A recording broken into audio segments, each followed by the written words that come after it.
माझं नाव धनंजय आहे. मी हे लिहितोय कारण आता गप्प राहणं माझ्या हाताबाहेर गेलं आहे. गेल्या 12 वर्षांपासून हे माझ्या आतल्या आत सडतंय. रात्री झोपताना तो येतो. सकाळी उठल्या उठल्या तो तिथेच असतो. जेव्हा कधी मी माझ्या मुलांच्या हसण्याचा आवाज ऐकतो तेव्हा मला त्या रात्रीची आठवण येते आणि माझा काळजाचा ठोका एका क्षणासाठी चुकतो. जणू काही कुणीतरी मला आतून ओढतंय मागे त्या काळोख्या रात्रीकडे. मी पोस्टमॉर्टम विभागात शवगृहात काम करतो. सरकारी रुग्णालय, जिल्हा रुग्णालय, सोलापूर. गेल्या 18 वर्षांपासून मृतदेहांना सांभाळणं हेच माझं काम आहे. भीती काय असते हे मला ठाऊक नव्हतं, किंवा किमान मला तसंच वाटत होतं त्या रात्रीपर्यंत. वर्ष 2012 होतं. डिसेंबर महिना. रात्रीचे साधारण 8:30 वाजले होते. मी नेहमीप्रमाणे पोस्टमॉर्टम रूमच्या दिशेने चाललो होतो. कडाक्याची थंडी होती. रुग्णालयाच्या मागच्या बाजूला असलेली ती जुनी इमारत रात्रीच्या अंधारात अधिकच भयानक आणि सुनसान वाटायची. बाहेरच्या भिंतींचा रंग उडालेला होता आणि आतल्या बाजूला फिनाईलचा तो उग्र वास भरून राहिलेला असायचा. त्या इमारतीला लागूनच उंबराचं एक जुनं झाड होतं, ज्याच्या खाली नेहमी मृतांच्या नातेवाईकांची गर्दी असायची. त्या दिवशी माझे सिनियर डॉक्टर कांबळे साहेबांनी मला सांगितलं होतं, सावंत, आज एक नवीन मुलगा येणार आहे. नाव दीपक आहे. त्याची ड्युटी आपल्या विभागात लावली आहे. बघा, त्याला हे काम झेपतंय का? मला सगळं समजलं होतं. हे तर नेहमीचंच होतं. ज्या कर्मचाऱ्याची गरज नसायची त्याला पोस्टमॉर्टम विभागात पाठवलं जायचं, जेणेकरून तो स्वतःहून नोकरी सोडून देईल. माझ्या विभागाचा इतरांसाठी हा एक वेगळाच वापर होता. मी पोस्टमॉर्टम रूमचा दरवाजा ढकलला. आत एक तरुण उभा होता. साधारण 25 वर्षांचा असेल. गोरापाण, सडपातळ बांधा, गडद निळ्या रंगाचा शर्ट आणि काळी जीन्स घातलेली, केस एका बाजूला व्यवस्थित विंचरलेले. त्याच्या चेहऱ्यावर एक विचित्र शांतता होती, जी सहसा या ठिकाणी काम करणाऱ्या माणसाच्या चेहऱ्यावर नसते. काय रे, नाव काय तुझं? माझा आवाज ऐकून तो भानावर आला. सर, दीपक माने. मी त्याला वरून खाली निहाळलं. पोस्टमॉर्टम बघताना बेशुद्ध पडू नकोस, एवढं झालं तरी पुरेसं आहे. तो काहीच बोलला नाही. मी माझा एप्रॉन घातला, हातमोजे चढवले आणि टेबलावरचा कपडा बाजूला केला. 25 वर्षांचा तरुण वाटतोय. डोकं पूर्णपणे ठेचलं गेलंय. कुणीतरी जड दगडाने हल्ला केला असावा. दीपकने एका क्षणासाठी आपले डोळे मिटले, मग उघडले आणि शांतपणे म्हणाला, सर, याचा खून नाही झालाय. ड्युटीवरून घरी जाताना याची गाडी घसरली होती. एखाद्या जड वाहनाचं चाक याच्या डोक्यावरून गेलंय. मी जागीच थबकलो. हा निष्कर्ष प्रेताला फक्त बघून इतक्या शांतपणे सांगून टाकणं ही साधी गोष्ट नव्हती. अरे वा, मोठे हिम्मतवान दिसताय. प्रेत बघताच निकालावर पोहोचलात. सर, मला या गोष्टींची भीती वाटत नाही. भीती वाटत नाही का? तू भूतप्रेत मानतोस की काय? तो क्षणभर थांबला. सर, जोपर्यंत आपण स्वतः बघत नाही तोपर्यंत कुणीच त्यांच्यावर विश्वास ठेवत नाही. सगळ्या मनघडंत गोष्टी आहेत. जर आपल्या कामाच्या ठिकाणी भूतं असती तर माझ्या इतक्या वर्षांच्या करिअरमध्ये किमान एकदा तरी दिसली असती ना. दीपकने माझ्याकडे बघत म्हटलं, सर, त्यांना तुमच्या विश्वासाची गरज नाही आहे. ते असतात, मग तुम्ही माना किंवा नका मानू. त्याच्या बोलण्यात एक वेगळीच जिद्द होती. कोणताही उद्धटपणा नव्हता, पण एक आव्हान मात्र नक्कीच होतं. मी ब्लेड उचललं आणि माझं काम सुरू केलं. पहिलं पोस्टमॉर्टम झालं. दीपक पूर्ण वेळ तिथेच उभा होता. न हलतो, न डनमकता, न घाबरता.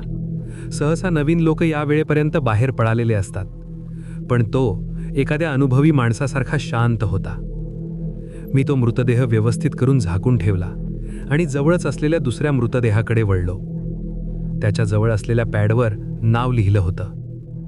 जसं मी ते वाचलं तसं माझ्या हातातून तो पॅड सुटून खाली पडला. माझ्या आयुष्यात पहिल्यांदाच, खरंच पहिल्यांदाच माझ्या पाठीच्या कण्यातून एक थंड लहर धावून गेली. दीपक माझ्या जवळ आला आणि त्या मृतदेहाकडे बघत शांतपणे म्हणाला, घाबरलात का सर? माझ्या तोंडातून शब्द फुटत नव्हते, कारण त्या पॅडवर लिहिलेलं नाव माझ्याच ओळखीचं होतं आणि त्याचा चेहरा, त्या मृतदेहाचा चेहरा, तो माझाच होता. माझ्याच नावाचा, माझ्याच वयाचा, माझ्याच पत्त्याचा तो मृतदेह, अगदी माझ्याच चेहऱ्यासारखा. हे कसं शक्य आहे? दीपकने माझ्या खांद्यावर हात ठेवत मोठ्या कोमलतेने म्हटलं, सर, रूह आणि आत्म्यांची एक वेगळीच दुनिया असते. कुणी नकारल्याने त्यांचं अस्तित्व संपत नाही. त्याच वेळी दरवाजा उघडला. डॉक्टर कांबळे आणि त्यांचे सहकारी शिंदे आत आले. कांबळे म्हणाले, शिंदे, हे अचानक कसं झालं? शिंदे बोलले, साहेब, रात्री झोपेतच हार्ट अटॅक आला. जे झोपले ते पुन्हा उठलेच नाहीत. अशा अचानक मरणाऱ्या माणसाचा आत्मा हे मानायला तयारच नसतो की आता शरीर संपलं आहे. दीपकचा आवाज घुमला. तो आत्मा रोजच्या प्रमाणे आपलं काम करतच राहतो. कांबळे साहेब जागीच थबकले. अरे हो शिंदे, हा दीपक आहे. आजपासूनच ड्युटीवर आलाय आणि याची एक खासियत आहे, हा मृत आत्म्यांशी बोलू शकतो. शिंदे हसले. म्हणजे काय, आपल्या सावंतचा आत्माच काम करायला आलाय की काय?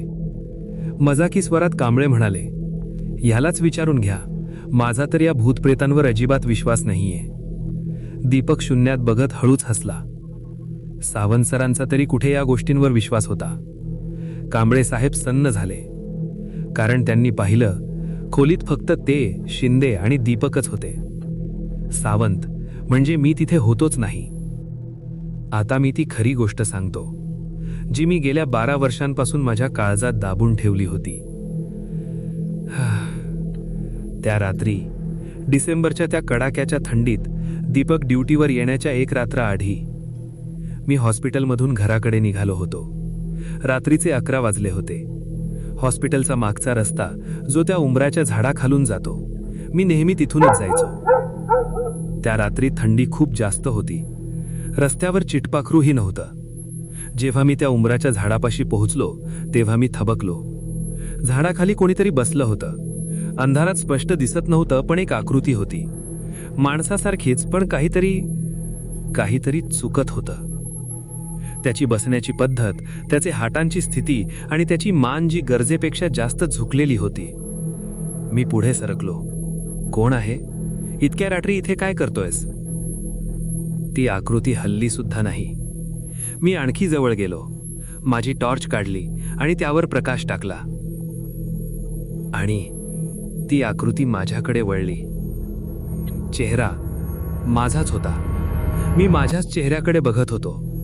माझेच डोळे, माझीच दाढी, माझाच वर्ण.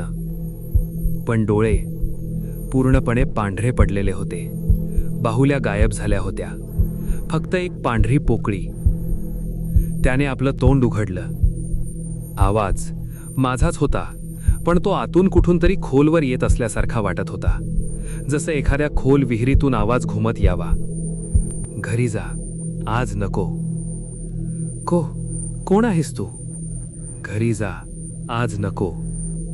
तेवढ्यात माझ्या मागून एक आवाज आला. सर. मी मागे वळून पाहिलं. तो दीपक होता. तोच गडद निळा शर्ट आणि चेहऱ्यावर तीच भयानक शांतता. दीपक, तू इथे? सर, इकडे बघू नका, चला माझ्यासोबत. पण तो. मी पुन्हा झाडाकडे वळलो. झाडाखाली आता कुणीच नव्हतं. काय होतं तिथे? दीपकने माझ्याकडे बघत शांतपणे म्हटलं, तो तुमच्या स्वतःचाच इशारा होता सर. आज तुम्ही घरी जायला नको होतं. का? कारण आज जे घडणार आहे ते रोखता येऊ शकतं, पण जर तुम्ही घरी गेलात तर. नाही. मला त्याचं बोलणं समजलंच नाही. चिडून, काय बोलतोयस? मी माझ्या घरी जाणार म्हणजे जाणारच. सर. दीपक, उद्या ड्युटीवर ये, आज घरी जा. मी त्याला तिथेच सोडून पुढे निघून गेलो. माझं घर हॉस्पिटलपासून 7 किलोमीटर लांब होतं. मी स्कूटर चालवत होतो. रस्त्यावर भयान शांतता पसरली होती. थंडी इतकी होती की माझा श्वास धुरासारखा बाहेर पडत होता. रस्त्याच्या कडेला असलेल्या वडाच्या झाडांचा पारंब्या खाली लोंबकळत होत्या. साधारण 3 किलोमीटर गेलो असेन की एका वळणावर मी थांबलो. समोर एक माणूस उभा होता, अगदी रस्त्याच्या मध्यभागी. पांढरा शर्ट, पांढरी पॅन्ट, उंच पुरा आणि धिप्पाड शरीर यष्टी. मी स्कूटर थांबवली. दादा, रस्त्याच्या मध्यभागी काय करताय? तो हल्ला सुद्धा नाही. मी हॉर्न वाजवला. तरीही काही हालचाल नाही. मी स्कूटरवरून खाली उतरलो आणि पुढे गेलो. दादा, त्याने मान वळवली आणि माझा श्वासच रोखला गेला. ते चेहरे ओळखीचे होते, खूपच ओळखीचे. माझे वडील विठ्ठल सावंत, ज्यांचं निधन 4 वर्षांपूर्वीच झालं होतं. ते त्याच चेहऱ्याने माझ्याकडे बघत होते. त्यांच्या डोळ्यात पाणी होतं, ओठ थरथरत होते, जणू त्यांना काहीतरी सांगायचं होतं. बाबा, धन्या. आवाज त्यांचाच होता. मागे फेर, आज मागे फेर. बाबा, तुम्ही इथे कसे? मागे हो धन्या, आज घरी नको जाऊस, वळ, मागे जा. बाबा, ते पुढे आले माझ्या खांद्यावर हात ठेवण्यासाठी, आणि त्यांचा हात माझ्या शरीरातून आरपार निघून गेला. माझ्या खांद्याच्या अगदी आरपार मला फक्त एक थंड हवेची झुळूक जाणवली, फक्त हवा. मी मागे सरकलो. माझे पाय थरथरत होते. बाबा, ते अदृश्य झाले. रस्ता आता रिकामा होता. मी तिथेच गुडघ्यावर बसलो. माझा श्वास जड झाला होता, हात पाय कापत होते. किती वेळ मी तिथे तसाच बसून होतो कुणास ठाऊक. मग उठलो, स्कूटर चालू केली आणि घराच्या दिशेने निघालो. मी घरी जाण्याचं टाळलं नाही, कारण मला वाटलं हे सर्व माझ्या थकलेल्या मनाचे भास आहेत. भूतबिंत काही नसतं, आत्मे नसतात. मी स्वतः इतकी वर्षे प्रेतांना हाताळलंय, मला तर कधी काही दिसलं नाही. मी घरी पोहोचलो. दरवाजा उघडला. आज सगळीकडे अंधार होता. माझी पत्नी सुनीता आणि 6 वर्षांचा मुलगा प्रमोद त्या दिवशी सासरी गेले होते. घर पूर्णपणे रिकामं होतं. मी दिवे लावले, जेवण केलं आणि झोपायला गेलो. रात्रीचे साधारण 2 वाजले असतील. दरवाजावर टकटक झाली. मी उठलो. दरवाजा उघडला. तिथे कोणीच नव्हतं. मी दरवाजा बंद केला आणि पुन्हा झोपलो. पुन्हा एकदा टकटक झाली. मी उठलो, पाहिलं, तरीही तिथे कोणीच नव्हतं. तिसऱ्यांदा आवाज आला, पण यावेळी आवाज दरवाजाचा नव्हता, तो आतून येत होता, किचनमधून. मी उठलो आणि किचनच्या दिशेने गेलो. मध्यरात्री माझ्या किचनमध्ये माझ्या टेबलावर एक मृतदेह पडला होता, पांघऱ्या कापडाने झाकलेला. मी तिथेच थिजून गेलो. पाय जणू जमिनीला चिकटले होते. श्वास रोखला गेला होता. ते पांढरं कापड हलू लागलं, हळूहळू. आतून मी मागे सरकलो आणि भिंतीला चिकटून उभा राहिलो. कापड एका बाजूला सरकलं आणि आतून माझ्या वडिलांचा चेहरा दिसला. ते आपले डोळे उघडत होते, माझ्याकडे बघत होते, आणि त्यांच्या ओठांवर एक पुसटसं हास्य होतं, दुःखद, काळजीने भरलेलं. धन्या, आज तू घरी यायला नको होतंस रे. त्याच क्षणी माझ्या छातीत एक भयानक कळ उठली, तीव्र, असह्य.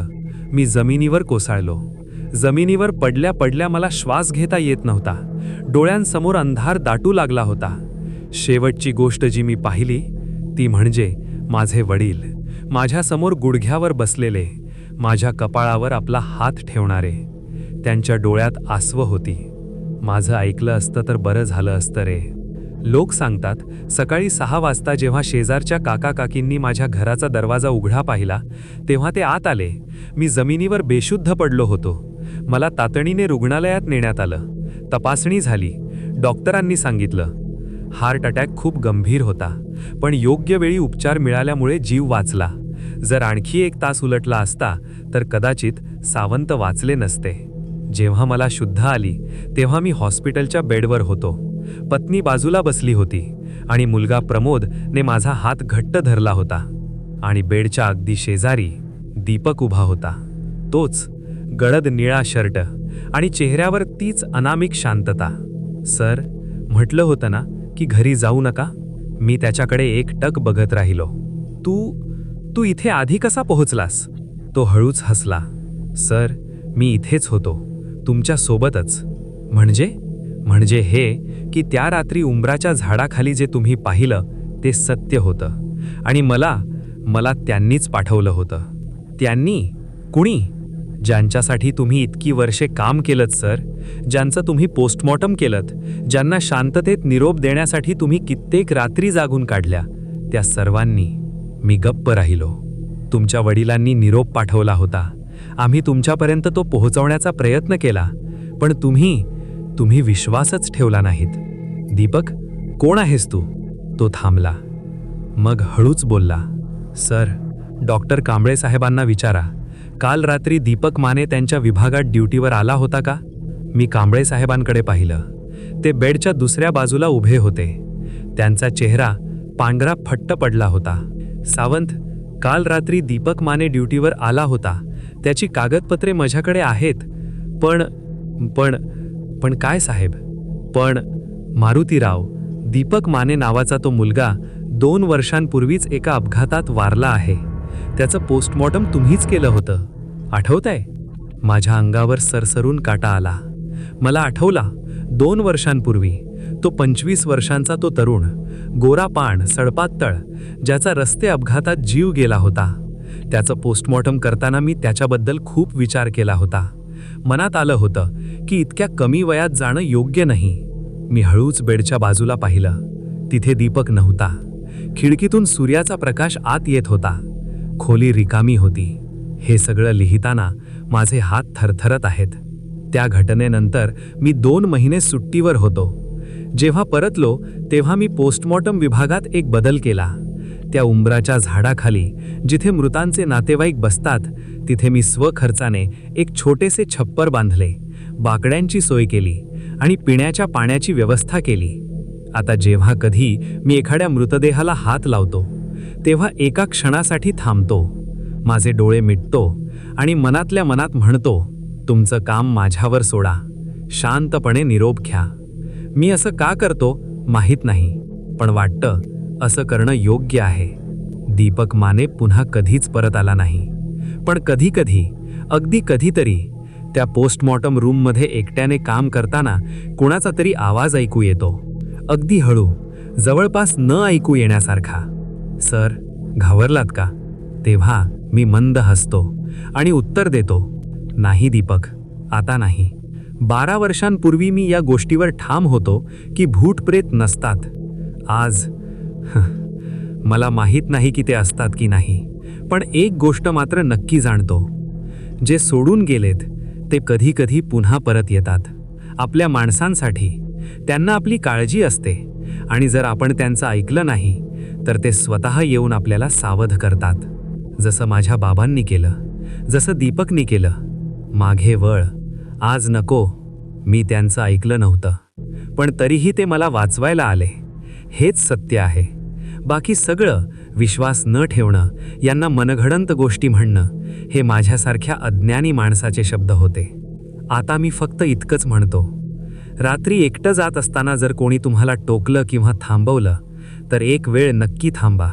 विचार करा. कदाचित ते तुमचे शत्रू नसतील, कदाचित ते तुमचे आपलेच असतील, परत आलेले फक्त तुमच्यासाठी.